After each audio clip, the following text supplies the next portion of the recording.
안녕하세요, 여러분. 해피한 마음의 해피킴입니다. 네, 오늘의 주제는 가족을 원망하지 않는 법입니다. 왜 이 주제를 선택을 하게 됐냐면 공포해피형뿐만 아니라 참 많은 분들이 가족에게서 받았던 그런 상처, 그리고 가정 환경에 있었던 여러 가지 상황들 때문에 나이가 들어서도 시간이 오래 지나서도 계속해서 나를 올가매거나 나를 괴롭히는 경우가 참 많아요. 어떤 분들은 어렸을 때 있었던 일들을 가지고 뭐 그렇게까지 오래 끌고 가냐라고 생각할 수도 있지만 사실 어린 시절의 상처는 평생을 좌지우지할 정도로 큰 부분이거든요. 저는 아동학, 아동 발달 이런 것들을 이제 배우면서 아이의 어린 시절에 정서적으로 받았던 그런 상처나 아픔이 얼마나 오래 가는지, 그리고 어른의 그런 성격에 얼마나 많이 영향을 끼치는지도 배우고 책도 읽고 하면서, 그리고 제가 공포 회피형에서 벗어나는 그 과정에서도 정말 내가 어린 시절에 받았었던 여러 가지 상처, 그리고 트라우마 이런 것들이 나의 성격의 거의 한 8, 90% 이상을 차지하는구나 이렇게 생각이 들 정도로 가족들에게서 받은 그런 상처, 어린 시절의 상처 이런 것들은 반드시 살면서 한 번쯤은 진지하게 들여다보고 치유를 하고 내면 아이를 이렇게 치유해주는 작업을 하는 것은 누구에게나 다 필요하다고 생각을 합니다. 저의 영상을 어떤 공포회피형이나 뭐 불안형, 회피형 이런 불안정 애착과 관련해서 접하게 되신 분들이 많으실 거예요. 근데 이런 가족으로부터 받게 된 어떤 상처, 어린 시절 트라우마 이런 것들은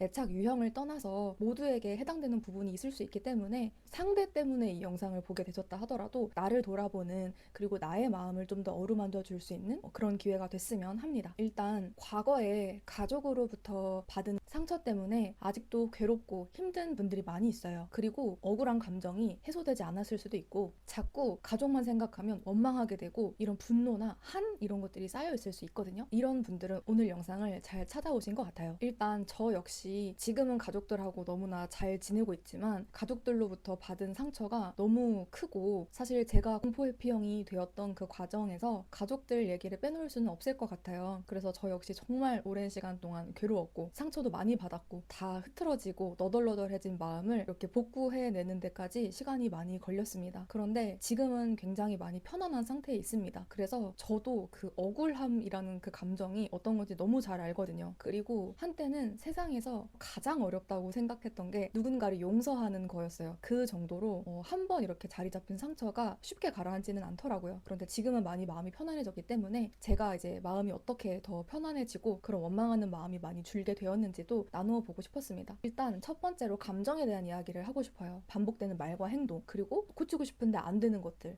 정말 답답한 어떤 나의 성격 이런 것들을 개선해 나가고 회복해 나가고 하는 데 있어서 우리는 앞으로 모든 것을 다 이렇게 분리할 거예요. 자기 객관화를 하는 데 있어서 중요한 거는 이렇게 분리해내는 거거든요. 그래서 그런 것들을 할 건데, 먼저 여러분들이 분리할 것은 감정입니다. 여러분들에게 쌓여있는 감정들이 있다. 이런 것들은 절대 참고 그냥 이렇게 삭힌다고 사라지지 않아요. 절대로. 그렇기 때문에 이런 쌓여있는 감정들이 있다면 반드시 표출을 하거나 해소를 해야만 합니다. 이게 안 되면 결국에 이런 것들이 내재되어 있다가 정말 뜬금없이 생각지도 못하는 상황에서 폭발하는 거예요. 그래서 평소에는 순한 양같이 있다가도 발작 버튼이라고 하죠. 그게 내 연인이든 내 상사든 친구든 누군가가 내 발작 버튼, 트리거를 건드리는 순간 그 꼭꼭 숨겨놓고 내재시켜놨던 그 감정들이 폭발을 하면서 엉뚱한 상황에서 내가 엉뚱한 과한 반응을 하게 되고, 그로 인해서 타인에게도 상처를 주고 나 역시 그런 내 모습을 보면서 무력감을 느끼고 상처를 받게 됩니다. 그렇기 때문에 여러분들이 가지고 있는 깊은 어떤 감정들이 있다. 이런 거는 시간이 오래 걸려도 괜찮고 100회, 1000회로 나눠서 해도 괜찮아요. 어쨌든 무조건적으로 표출하고 해소해야 된다고 저는 생각을 합니다. 그런데 중요한 거는 이 감정이라는 거를 그 감정을 갖게 한 어떤 대상에게 쏟을 필요는 없어요. 왜냐하면 제가 추측컨대 이 영상을 보고 계시는 가족이나 누군가에게 깊은 상처를 받은 사람들이 어떤 감정 표출하고 하는 걸 안 해봤을 리가 없거든요. 어느 정도는 했을 거예요. 근데 그게 통하는 대상이라고 한다면 표출하세요. 그치만 거의 대부분은 내가 100번 얘기를 하고 1000번을 얘기한다고 해서 대화가 통하지 않을 확률이 높고, 그리고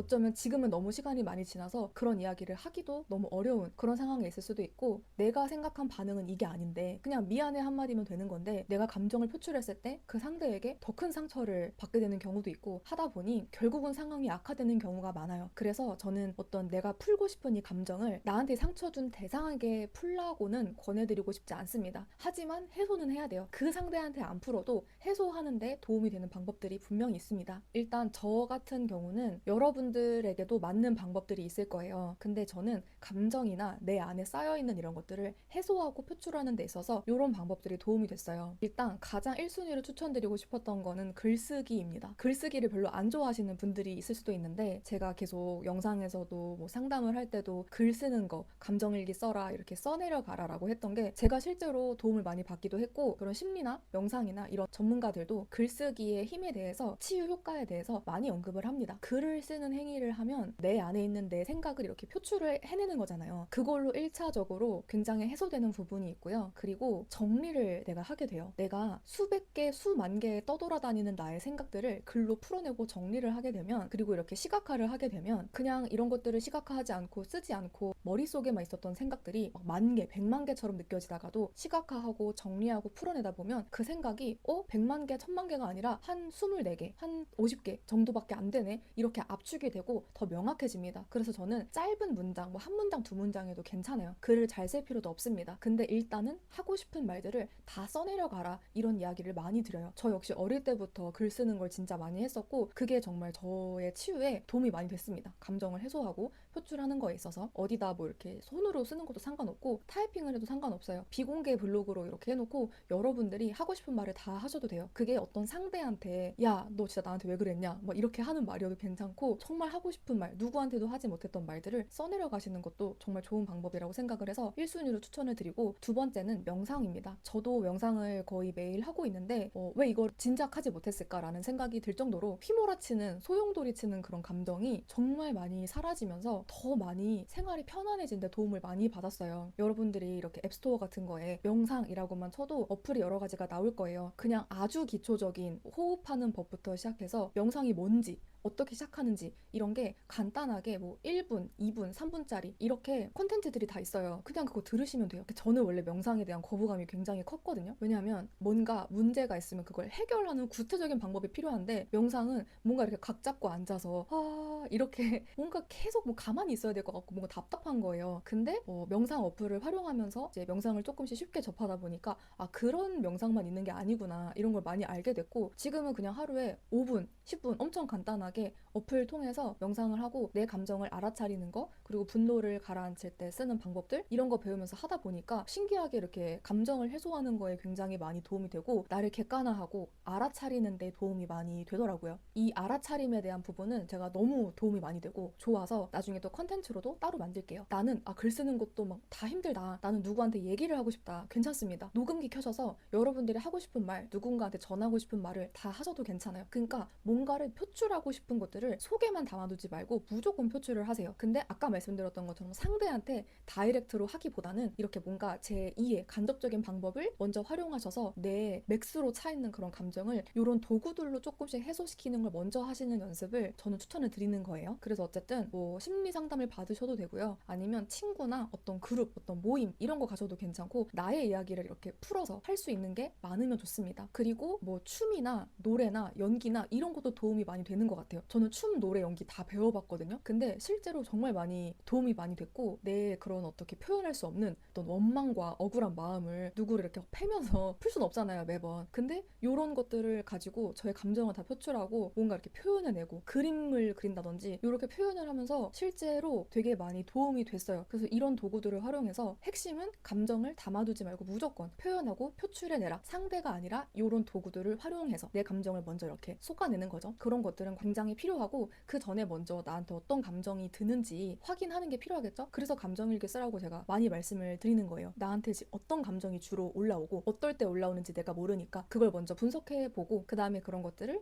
이런 도구들을 통해서 해소를 해나가는 거죠. 이렇게 제가 말씀드린 첫 번째 방법으로 일단은 내 감정의 절반이라도, 일부분이라도 해소를 먼저 하시는 걸 추천을 드리고요. 만약에 시간이 많이 지나서 지금은 예전 같지 않고 지금은 조금 대화가 조금이라도 되는 가족이다 라고 한다면, 여러분들이 뭔가 분위기를 잡고 뭐 여행을 가든 아니면 어떤 굉장히 이제 평화로운 그런 시기에 용기를 내서 과거에 사실은 이런 것 때문에 내가 서운하고 상처가 굉장히 많이 남은 것 같다 라고 얘기를 하시는 것을 저는 추천을 드립니다. 저의 책을 읽어보신 분은 아시겠지만 저도 그냥 서운한 거 하나 얘기하는 거를 20, 30년 동안 한 번도 가족한테 얘기를 해본 적이 없어요. 가족들이 거의 다 회피형이었고 감정 섞지 않고 대화로 이야기하면서 서로의 마음을 알아주는 경험을 한 적이 없었기 때문에 저는 방법을 몰랐어요. 그러다 그러다가 나중에 제가 용기를 내서 그런 대화를 하기 시작하니까 생각 외로 어쨌든 대화가 되긴 되는 거예요. 그래서 그런 이야기를 조금씩 꺼냈고, 근데 중요한 건 여기서 감정을 빼줘야 돼요. 그래서 제가 처음에 감정 해소를 먼저 하셔라라고 얘기를 한 게, 감정 해소를 하지 않고 대화를 하다 보면 감정을 섞은 말을 막 쏟게 되고, 그러면 상대도 방어 기제가 있잖아요. 그러니까 상대는 공격당하는 것처럼 느껴서 똑같이 감정적으로 대하고 그렇게 싸움으로 번지는 것밖에는 안 되는 상황이 연출될 수가 있어요. 그렇기 때문에 감정을 빼고 본인의 마음에 있는 걸 조심스럽고 부드럽게 이야기를 해주세요. 왜냐하면 나한테 상처를 준 그 가족도 굉장히 날서 있고 날카롭고 무서워 보이지만 사실은 그렇게 으르렁거리는 것 같은 모습 이면에는 여린 모습, 약한 모습, 상처받고 싶지 않아서 이렇게 경직돼 있는 부분이 많거든요. 그렇기 때문에 내가 부드럽고 조심스럽게 이야기를 하면 됩니다. 감정 빼고. 근데 이거 얘기를 지금 하는 이유도 같이 얘기를 해주세요. 내가 그러고 싶지 않은데 자꾸 원망을 하게 되고 서운한 감정이 계속 있으니까 이런 것들을 너무 해소하고 싶어서 이렇게 용기 내서 얘기를 해봤다 라고 이런 이야기하는 이유를 먼저 같이 얘기해주면 좋아요. 안 그러면 상대는 싸우자는 건가? 싸우자고 얘기를 하는 건가? 공격하는 건가? 이렇게 무의식적으로 받아들일 수가 있거든요. 그렇기 때문에 이런 의도를 얘기하고 감정을 빼고 내 마음을 조심스럽고 부드럽게 얘기를 하는 거죠. 그래서 정말 평생 동안 가지고 있는 상처였는데 그 상처를 준 가족의 입에서 미안해 라든지 아니면 그렇구나 라든지 뭔가 나를 이해하는 말을 한마디라도 들으면 신기하게 그 엄청나게 묵혀있던 감정들이 이렇게 해소되는 경험을 하실 수 있을 거예요. 저도 그렇게 많이 했고 지금도 그렇게 하고 있습니다. 서운한 게 생기면. 근데 문제는 대화가 전혀 안 되는 가족도 있어요. 초반에 얘기를 했던 것처럼 저는 사실 용서하세요, 그 사람을 이해하세요 하는 그런 말을 썩 그렇게 좋아하진 않아요. 왜냐하면 당사자가 돼서 나한테 정말 상처 준 사람을 용서하고 이해하고 하는 게 쉽진 않아요. 어쩌면 제가 아직 그 정도까지 도가 안 돼서 그런 걸 수도 있어요. 그치만 정말 상처받고 피해를 입은 사람한테 상대를 용서하세요, 이해하세요 하는 말이 어쩔 때는 조금 폭력적으로 들릴 때가 있거든요. 그래서 저는 그런 이야기까지는 별로 아직은 안 하고 싶고, 여러분들이 너무 이게 막 억울하고 어떤 감정이 막 솟구친다, 가족이 너무 밉다라고 하면 여러분들이 하실 수 있는 선에서 상황이 악화되지만 않는다면 할 수 있는 걸 일단 다 하시라고 얘기를 하고 싶어요. 왜냐하면 저도 할 수 있는 걸 다 해보고 뭐 제 마음도 표현해보고 난리도 쳐보고 뭐 이렇게 했지만 그래도 안 되는 경우가 있거든요. 그렇게 했을 때의 결과는 나중에 시간이 지나고 난 다음에 깨달았어요. 내가 할 수 있는 방법을 다 동원해서 어떤 감정이든 어떤 말이든 할 수 있는 대로 하긴 해야 된다. 근데 그 다음에 해야 될 거는 뭐냐면 이렇게 원망하고 분노하는 게 어떤 영향을 주는지를 분석하면 좋습니다. 저는 이 원망과 분노, 억울함의 끝에 결국 달라지는 게 없다라는 거랑 나만 괴롭다라는 거를 깨달았습니다. 결국에 이 원망과 분노가 나만 아프게 하는구나 라는 것을 할 수 있는 걸 다 해본 다음에 그제서야 이렇게 깨닫게 됐고, 그때 오히려 마음이 조금 더 편안해진 것 같아요. 여러분들이 가지고 있는 억울한 방법은 100% 완벽하게 해소할 수는 없겠지만 그래도 아까 제가 초반에 말씀드렸던 여러 도구를 통해서 조금이라도 해소하는 데 도움을 받으시고, 그 다음에는 이제부터 이 원망과 분노가 아무것도 달라지게 하지 않고 도움도 안 되고 나만 힘들게 하는구나 라는 게 그냥 머리가 아니라 정말 깨달아지는 어떤 순간이 올 거예요. 만약에 그렇게 되면 그때는 나를 괴롭히지 않는 방법을 여러분 선에서 한번 찾아보세요. 저의 사례를 조금 말씀을 드려보자면, 저는 어릴 때부터 뭔가 미워하고 원망하는 그런 마음이, 그런 감정이 너무 괴롭고 내가 그런 감정을 품으면 똑같은 사람이 될 것 같은 거예요. 나한테 상처를 준 그 사람과 똑같은 사람이 되고 싶지 않았고, 그래서 그 원망과 분노를 다 나한테 돌렸던 것 같아요. 자기 자신에게. 왜냐하면 이 원망과 분노, 탓하고 싶은 이 마음이 너무 큰데 상대한테 쏟고 싶지는 않고 뭔가 풀긴 풀어야 하고 하니까 그걸 자기 자신한테 돌린 거죠. 그래서 자기 혐오가 엄청나게 강한 아이였어요. 그래서 자학도 하고 자해도 하고 뭔가 나를 학대하고 나를 죽이는 생각들을 정말 오랫동안 많이 했습니다. 근데 그게 결국은 저를 이렇게 공포회피형까지 만들게 됐었던 부분이었던 거고, 당연히 시간을 돌이키면 저를 탓하진 않겠죠. 근데 어쨌든 그런 건 있었어요. 뭔가 상황이나 남을, 다른 타인을 탓하는 것 자체를 하고 싶지는 않았던 것 같아요. 왜냐하면 그게 아무 도움도 안 되는 행동이고 내 기분만 나쁜 거예요. 내가 탓한다고 저 사람이 달라지면 모르겠는데 안 달라지잖아요. 그래서 결국에 이 탓하는 행동이 나한테 안 좋구나라는 걸 너무 느꼈었고, 내가 예를 들어서 부모를 탓하면 부모 입장에서 생각해보면 부모님도 억울한 거예요. 왜냐하면 부모님을 그렇게 키운 또 부모님이 있잖아요. 근데 이렇게 탓을 하면서 올라가다 보면 결국 단군 할아버지한테까지 가잖아요. 그래서 이 탓하는 거를 계속하면 결국 나한테 안 좋고 이 사람도 지금도 억울하고 달라지는 거 하나 없고 그냥 계속 이렇게 서로 이렇게 죽이는 그런 식으로밖에 되지 않고 달라지는 것도 없기 때문에 원망의 대는 나한테서 끊자라는 생각을 했었던 것 같고, 그래서 그거를 이제 어린 나이에 뭘 모르니까 그 탓과 원망을 저한테, 분노를 다 저한테 쏟은 거죠. 그렇게 있다가 이제 좀 나이가 들고 나서 나에 대한 원망과 분노를 없애고 나니까 그제서야 이제 한켠에 묻어뒀던 이 상대에 대한, 가족에 대한 원망과 분노가 또 이렇게 올라오더라고요. 근데 저는 제가 이제 앞서서 말씀드린 여러 가지 방법을 통해서 그런 부분을 다 표출을 하고 표현을 해가기 시작했습니다. 그래서 어떤 사람들한테는 사과도 받았고 정말 강한 감정이었는데 그게 좀 해소되면서 괜찮아진 부분도 있었어요. 근데 여전히 너무 큰 상처를 준 사람인데 대화가 전혀 되지 않고 뭔가 상식적으로 통하지 않는 사람들도 분명히 있어요. 여러분도 그런 가족이 있을 수 있거든요. 근데 저는 그렇게 생각을 했어요. 제가 조금이라도 마음이 그냥 그 상대한테 동요되지 않게 됐던 어떤 시점은 트라우마나 어떤 심리적인 원인과 결과에 대해서 이렇게 배우면서 그 상대를 너무 연민하면서 막 이해하고 이런 관점을 떠나서 이제 더 많이 뭔가 지식적인 걸 알게 되니까 더 많이 보이잖아요. 근데 이 상대가 저렇게 된 원인과 어떤 결과가 이렇게 이어져서 보이기 시작하니까 아, 저 사람도 어린 시절에 이러이러한 일들이 있었고 이런 부모 밑에서 컸고 이런 게 있으니까 저렇게 됐겠구나 라는 게 그냥 머리로 이렇게 이해가 된 거죠. 인과관계가. 그렇게 되면서 저 사람의 능력과 언어의 한계가 딱 그냥 객관적으로 보이는 거예요. 그러면서 그냥 눈에 보이지 않을 뿐 이 사람에게는 처음부터 어떤 고장, 어떻게 말하면 장애가 있다라고 생각을 하기 시작하면서부터 조금 더 마음이 괜찮아졌던 것 같아요. 이게 무슨 말이냐면 예를 들어서 뭐 내가 팔을 지금 당장 쓰지 못하고 기부스를 하고 있어요. 아니면 다리를 못 걸어서 휠체어를 타고 있고 눈에 보이게 이 사람이 아파요. 그리고 눈에 보이게 이 사람이 팔이나 다리의 어떤 그런 신체 기능을 쓰지 못해요. 근데 눈에 보이게 그렇게 신체 기능을 쓰지 못하는 그런 사람에게 제가 너 왜 안 일어나? 빨리 일어나. 너 왜 저거 못 주워? 빨리 주워. 이렇게 하지 않잖아요. 당연히 저 사람이 아, 지금 팔을 쓸 수가 없고 다리를 쓸 수 없구나 라고 생각하고 그런 걸 아예 시키지도 않고 기대하지도 않는 것처럼 이 사람의 성격, 말, 행동, 이런 습관, 성향, 이 모든 것에 있어서 보이지 않을 뿐이지 저 사람의 어떤 기능과 능력에 결함이 있다 라고 그냥 생각하려고 노력한 게 아니라 그냥 그렇게 이해가 되기 시작하더라고요. 예를 몇 가지 들게요. 제가 예전에 같이 일했었던 어떤 분이 있었는데 얼마 하지도 않아요. 예쁜 뭔가 액세서리 같은 걸 사서 이거 샀다고 이렇게 자랑을 했어요. 좋아가지고. 근데 그분이 저한테 되게 엄마같이 잘해주신 분이어가지고 저한테 이렇게 칭찬을 잘했다 해주고 싶은데 이분이 사치를 부렸네 이렇게 하면서 웃으시는 거예요. 저는 그 말이 되게 기분이 나쁜 거죠. 사치 부린 거 아닌데 몇천 원밖에 안 하는데. 근데 그때 딱 생각이 들었던 게 이분은 굉장히 좋은 사람인데 이 사람 언어 능력의 한계였던 거죠. 이 사람은